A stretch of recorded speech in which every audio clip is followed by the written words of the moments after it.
Even though crossovers and SUVs are dominating North American sales numbers, luxury manufacturers still see a healthy level of buyers looking for traditional sedans and hatchbacks.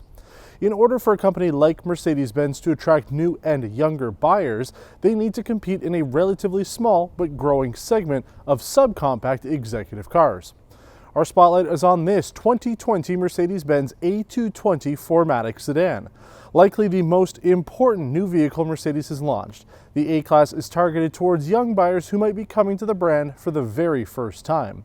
Because I feel that this is such an important vehicle for the brand, we're going to be going in depth over everything you absolutely need to know if you're in the market for the new entry-level Mercedes-Benz.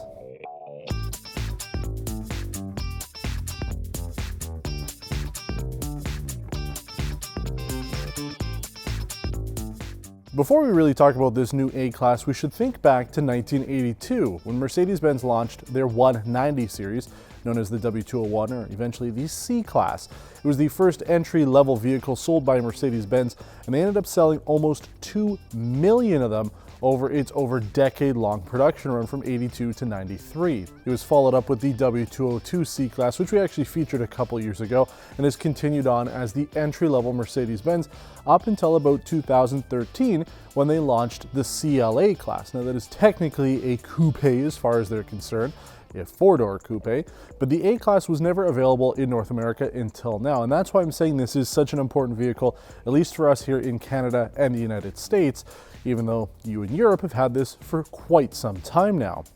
Now this is designed to be the most affordable Mercedes-Benz sold in Canada. The base A220 with a front-wheel drive setup is $34,990 Canadian.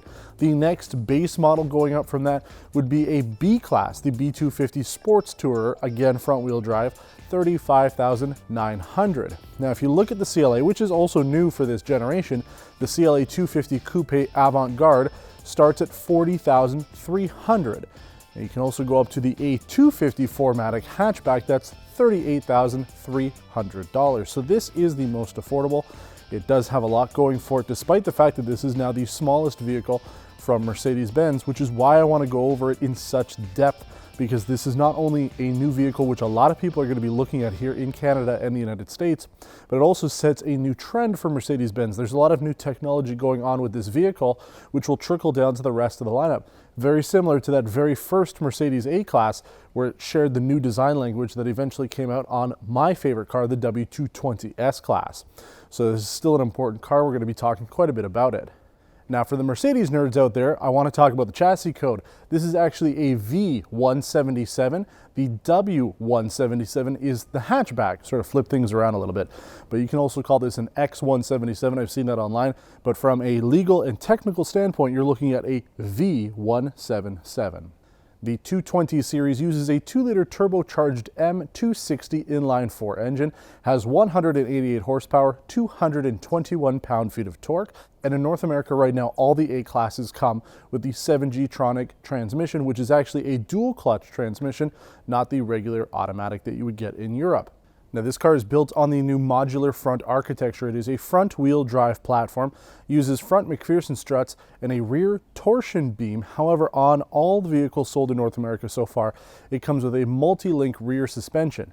So something to note, a lot of the consumer-grade vehicles in the compact segment have gone to rear torsion beams, but on this particular car, you still get a multi-link rear independent suspension. And that's probably where some of the purists will get upset, because this is a front-wheel drive architecture. It doesn't really have that same characteristic drive feel that a rear-wheel drive car would have. But if you're buying an A-Class, probably doesn't matter to you a whole lot. In fact, I don't think most people are going to notice a difference, and I'd be hard-pressed for an enthusiast to really be able to tell this from maybe a C300 4matic in terms of how it drives and performs on the road, because the reality is most cars handle so well these days that it isn't a deal breaker if you have rear-wheel drive, and especially on an entry-level vehicle like this, it's not a huge thing. Most of the people buying it aren't going to care whatsoever. So front-wheel drive on the base model, this does have 4matic. It is the third generation of Mercedes 4matic system, not the newest 4matic Plus. And if you think back to the W201 C-Class when it was first launched as a compact executive car, there wasn't a whole lot of other choice out there. The biggest competitor would have been the BMW 3 Series. And even today, the A-Class doesn't have a ton of competition in the subcompact executive car segment. Really, here in North America, you have the Acura ILX, which I'll consider since they are all front-wheel drive vehicles, and the Audi A3. Now, the Audi at least is doing very well. I see tons of them here in Quebec. People are buying both the A3 and the S3. I see quite a few of them every day. So it makes sense for Mercedes to want to finally bring the A-Class here to North America, as people are looking for more affordable options to still get that level of prestige that you get with Mercedes-Benz. You don't often find that from the luxury segment because the competition is so small. Even the Lexus CT, which was a little hatchback hybrid thing, doesn't exist in this market anymore. So Acura ILX and Audi A3. Eventually, I assume BMW will come out with a 1 Series again here in North America with a 4-door version of that, and that will have some competition there. But both of those, the ILX and the A3, are front-wheel drive, just like this A-Class, so you can consider them pretty competitive. However, the Acura ILX starts at $29,990 Canadian. The Audi A3 starts at $33,400. So both of those are a little bit more affordable from the beginning. You can option both of them up quite a bit, including this A-Class. You can get it up to about $51,000 Canadian. That's before the AMG models are available, and that does not include the hatchback A250. So again, I just want to remind you, this is a very lengthy, in-depth review. You'll probably have already noted that. So I'm going to be going over not only the vehicle options on this specific press car, but pretty much everything available on the A220 so you can be better informed. One of the main packages I would recommend getting is the technology package for $1,600. It's not on this car, but you would get the multi-beam LED headlights, uses 18 individual LEDs per unit, along with adaptive high beam assist and active distance assist. Two things on there that we don't have, plus the LED headlights. Even though the regular headlights on here are really good, they're all LED. You no longer have to take the penalty box, because I'm telling you, most of the CLAs I see on the road, they have halogen headlights. So you have good LED headlights on here, but I do recommend upgrading to the $1,600 tech package to get even better illumination. This does have the $890 Cosmos Black metallic paint. There are a number of other paint options available for you. I do like it, it looks really good. Nothing really beats a black luxury car. $1,500 for the sports package adds the AMG body styling, chrome diamond black grille, 18-inch AMG twin spoke wheels, a sport brake system, sport front seats, sport Napa leather steering wheel, AMG floor mats, AMG aluminum sport pedals as well. So you get a little bit of that exterior design to it, pretty similar to what you can get on the C-Class. In fact, the sports package on that pretty much adds almost all the same stuff, including a very similar set of rims. The only other exterior package you can get on the A220 would be a replacement for the sport package. It's $500 more, or $2,000 total. It is the night package, would add bi-color rims and gloss black exterior trim. So essentially it would get rid of the chrome trim around the windows. $900 for the active parking assist. We've talked about that before from other manufacturers, but Mercedes is always looking on either side of the vehicle to see if there is a parallel spot that the vehicle can fit into. There's a button on the console to be able to push it to activate that system if you found a spot. Now, there are some standard safety features and tech features that come with this car. You do get active brake assist, attention assist, a heated windshield washer system, rain sensing wipers, an electronic parking brake with automatic hold, a rear view camera, and an anti-theft alarm. It's actually pretty good for a luxury vehicle. Obviously, if you compare it to something that costs this price from the consumer segment, it's going to feel pretty light.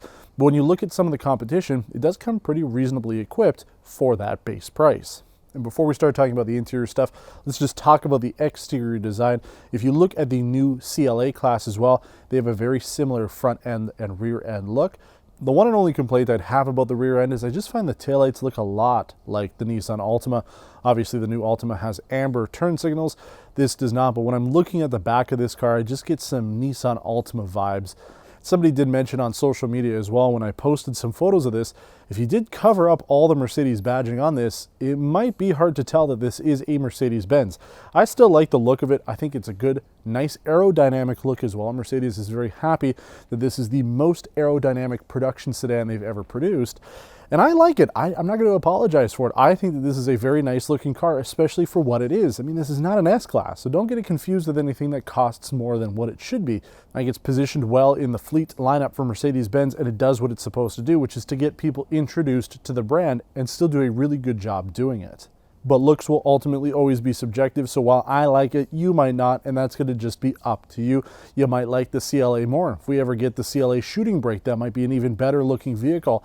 And if they do come out with an A-Class coupe, which I don't know, maybe they will, maybe they won't, you'll have a little bit more option. Now that's why they do offer the hatchback here, at least in Canada. I've seen it. We really wanted to have it on the press fleet, but it was pretty much maxed out on mileage. It does have the slightly better 250 series engine in it, but for the most part, you get about the same kit. So it could be an option for you if you're looking at that. But let's jump into the interior when it comes to this car. The inside comes with the Neva Gray and Black Artico seats. They have heat and driver power with 3 memory options. There are a number of other options available. For $1,900, you can get leather seats, and there are 5 different colors to choose from when it comes to the leather seating here, but the Artico works well for this. You can also get a Artico Dynamica seating arrangement, but in this case, again, they've configured it this way. I think it looks pretty good. You have a brushed aluminum trim. There are 4 trim options available, 2 of which are wood, 1 being open pore. That would be a $250 option. And this car also has the $250 heated steering wheel. Some of the standard features that you will find on this vehicle on the inside include the panoramic sunroof, nice plus there, heated power side mirrors, dual zone automatic climate control, keyless start and the smart key, the new MB user experience with 7-inch displays, 5 USB-C ports, cruise control, Bluetooth, and HD radio. This vehicle has the $1,000 navigation package, which adds navigation, traffic, augmented reality for navigation, and traffic sign assist. Another option selected on this vehicle is the $3,000 premium package. It adds the dual 10.25-inch displays, well worth the upgrade over the 7-inch system. You have natural voice understanding with control, including the Hey Mercedes activation system. Blind spot assist comes with this, keyless go, foot activated trunk release, auto dimming rear view mirrors with power fold, 64 color LED ambient lighting with illuminated vents, wireless phone charging with near field communication to sync it, Apple CarPlay, and Android Auto. So quite a bit of stuff. I do recommend getting the premium package, especially if you really want to keep this car for more than a couple years. Those screens look phenomenal. Nice upgrade over the previous version of Command, which MBUX is replacing.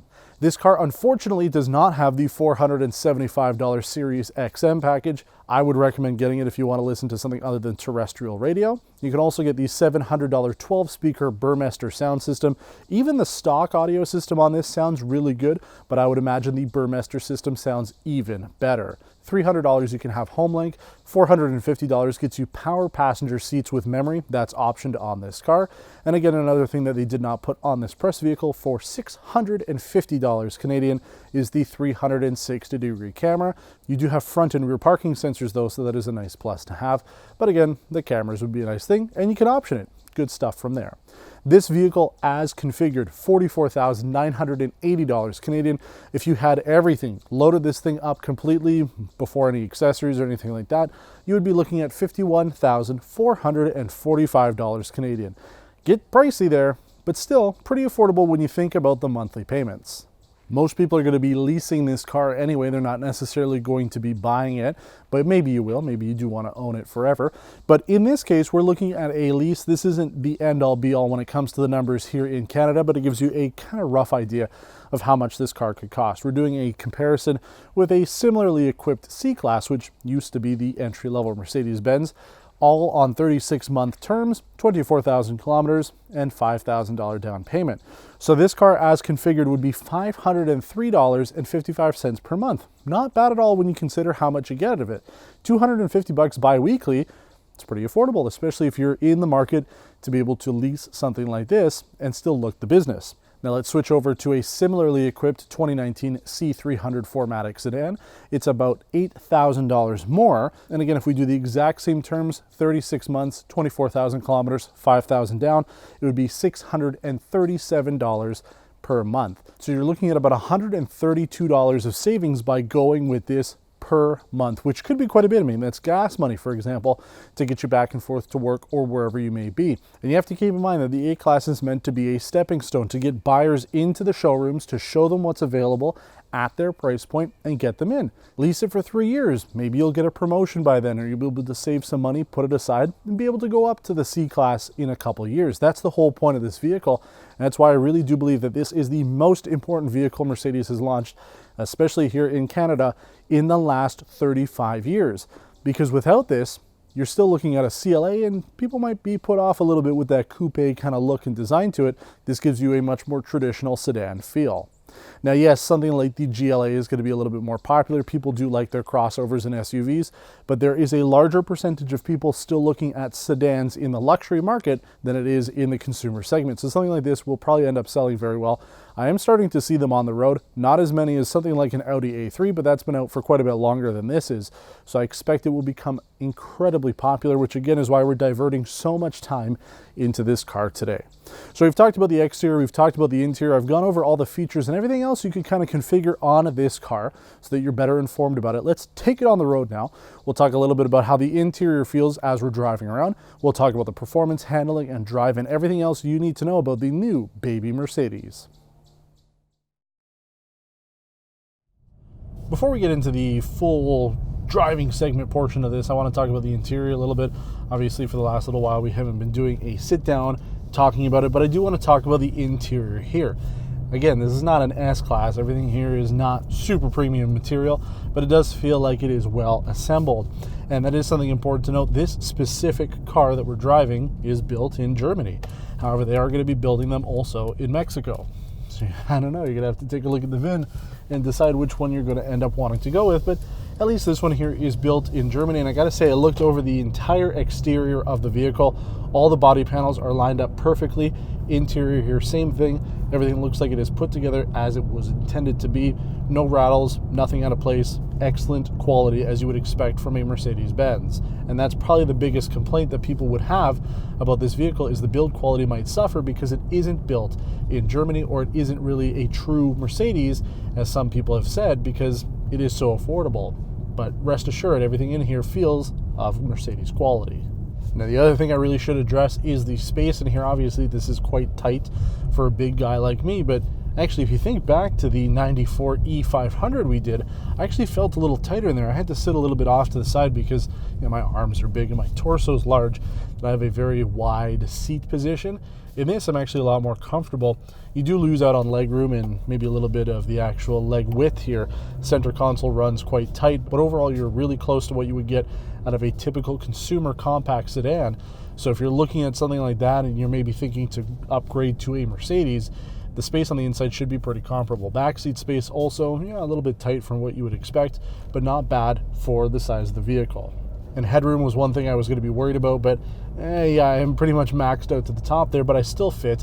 And even a friend of mine who's about 6'4", he was able to fit in here. He was comfortable enough. So definitely check this out in person if you're thinking about buying it.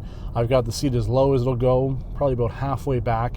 Much like the Genesis G70 that we featured, this does have an easy exit system for the driver's seat. I don't actually see it move because the seat is already further back than it would be with that exit system enabled, just because the space in here is tight.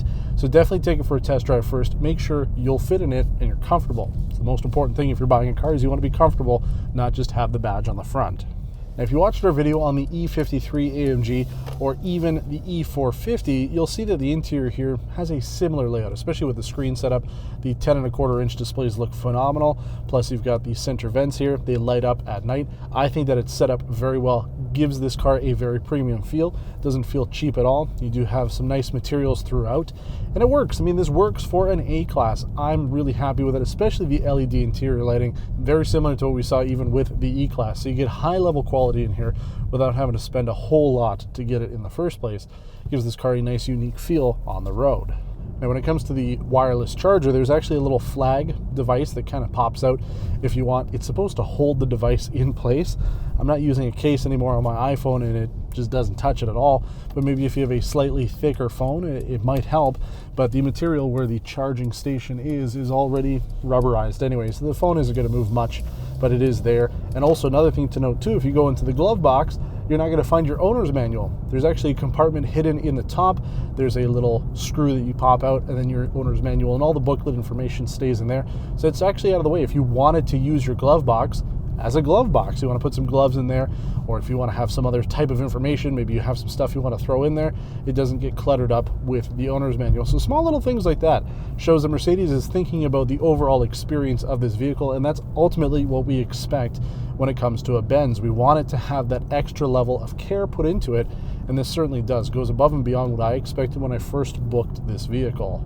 Let's talk about one of the other major things too, MBUX. We talked about the previous and now outgoing generation of Command. MBUX, while it looks almost the same at first glance, is a new architecture for the infotainment system on these vehicles. And one of the things that it brings is a new voice activation system, which allows you to do a little bit more than you could with the outgoing Command system. The only problem when we're filming a car like this is when you say the brand of the vehicle, it's listening for that, much like an iPhone will listen for, hey Siri, it'll listen for the same thing. So it's hard for me to say what we're driving right now because it'll start doing its thing, but actually works really well. I've used it to do navigation points and it comes up immediately. You put in the address or even put in the POI using natural speech, it gets it done. And that augmented reality system uses a camera built into the front, not the front camera if you had the 360 system, but an actual camera built into the housing here for your enhanced safety tech.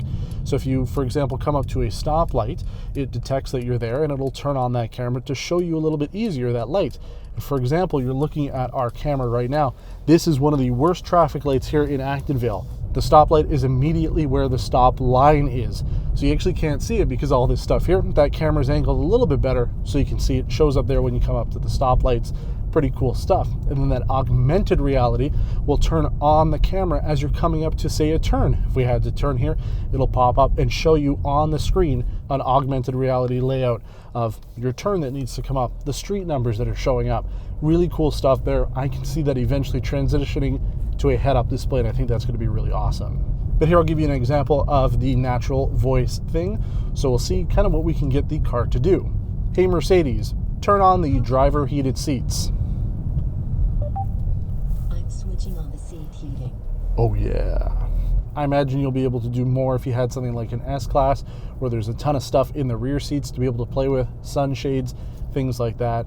We're not opening up the sunroof right now because we have the camera up there. But for the most part, it just gives you a little bit of extra control. It's really good though if you want to use it for navigation. As I said, if you've got the address, it will do it phenomenally well. I like the system overall. You just got to make sure that you're not necessarily talking about the car with somebody in it because it'll continue to open up the system when you're trying to just have a normal conversation. So just keep that in mind. We're not going to be saying the brand of this car anymore in this review just because it will do its thing. But I like it. Again, it'll take some time getting used to it. You've got the same BlackBerry style nipples on the controller here. The driver information computer is a little different than we saw with the E-classes that we did, but again, works very well. And I'm looking to get more time behind it when we have other vehicles from Mercedes using the new MBUX. But now let's talk about how this car drives, handles, and performs. I mean, 188 horsepower, it's not a whole lot, but you'd be surprised. It actually gets the job done a lot better than I expected originally. Took my family out yesterday, so myself, my wife, and my kid, we were all in the car. Getting onto the highway wasn't a problem at all. I thought that maybe there would be some issues having to get up to speed, but it actually worked surprisingly well. And with that dual clutch transmission, you might be able to save a little bit on fuel economy. We'll talk about those numbers at the end. We'll talk about our driving throughout the entire time we've had the vehicle, as well as the fuel economy for our test loop. But so far it's done really, really well. So power is there when you need it. You could go up to the A250 hatchback, you'll get a little bit more power, but for what a daily driving vehicle like this needs, it's going to be enough for you. I wouldn't say more than enough, but it's going to be enough to get you through the day. I wouldn't be too upset about it. Somebody who's looking at an A-Class is also going to be looking at fuel economy. They want to make sure that the car isn't necessarily going to rob them at the gas station. And that's one of the reasons why they've put a smaller engine on here, because you really just don't need more than that for something like an A-Class.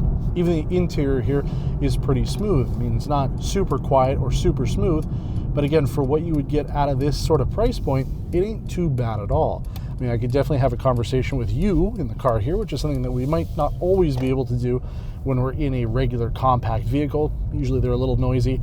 Again, not maybe on the same level as the E-classes that we had, but still better than your average consumer vehicle. And even if we think back to something like the BMW X1, much better than that. But you have to remember too that Mercedes-Benz is the ultimate luxury experience. It's not necessarily meant to be sporty or performance, unless you go up to an AMG. But in this case, it's meant to be smooth and comfortable, and it does that. I don't want this car to be performance-oriented. I don't want it to be sporty. I want to be very comfortable when I'm driving around. I am comfortable despite the fact that it is a little bit smaller than I'd normally be used to, and it really works. And honestly, at the end of the day, I didn't think I'd like this car a whole lot. I mean, I had pretty good hopes for it, but I actually am much happier with it than I thought. I could see myself leasing a vehicle like this. Yeah, you're always going to have people who are going to look down on you and say, oh, you bought an A-Class, like, you know, why can't you afford the C-Class? And it's something that we've continued to talk about on even something like the BMW X2 M35i, where people will just look at you and say, well, why would you waste your money on that? And I know I'm pretty good at saying you should go for the fully loaded version of something rather than an entry-level luxury car. But honestly, I mean, this car isn't just a regular old car that Mercedes has slapped a badge on. I mean, this is really well engineered. They didn't want to just cash in the checks and say, look, we're going to bring the A-Class finally to North America. People will buy it just because it's a Mercedes. They've put engineering time into this car to make it worth that Mercedes badge. This lives up to it in every way possible. And yes, front wheel drive, I don't care. This car could be one wheel drive as a chassis platform and still have 4matic and work just as well, because at the end of the day, your average consumer doesn't care about that. They don't care what the chassis is. They don't care what the platform is, as long as it has four-wheel drive, in this example, and the badge. They're pretty happy. The rest of it on top of it just is the icing on the cake. Which, to be honest, why would you want to eat cake without icing? It's just going to be gross. Fuel economy will be an important buying factor for those looking at the new A-Class. This A2 4matic completed our 100-kilometer test loop in eco mode in 6.3 liters per 100 kilometers, or 37.3 US miles per gallon. We did the same test loop in comfort mode and got 6.9 liters per 100 kilometers, or 34 mpg, and our 740-kilometer test week with the A-Class came in at 7.9 liters per 100 kilometers, or 33.6 mpg. Excellent numbers for this vehicle, and it tops off our list of likes for the 2020 Mercedes-Benz A250 4matic sedan. We also like the exterior look of this car, despite the rear end looking a little ambiguous in our books. The interior space was also surprising, giving us more space than we expected, especially when it comes to trunk capacity. MBUX is actually a much better upgrade over the command system we tested in both W213 E-classes recently, making that $3,000 premium package a worthwhile upgrade for buyers. Finally, the performance out of this 188 horsepower engine is ultimately what sold me on this vehicle. Often I find at this power level vehicles feel sluggish, especially when needing power to merge with traffic.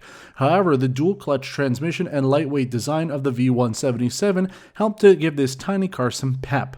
Now, it's no AMG, but I challenge naysayers to find anything substantial to complain about at this price point when it comes to this 220 series engine.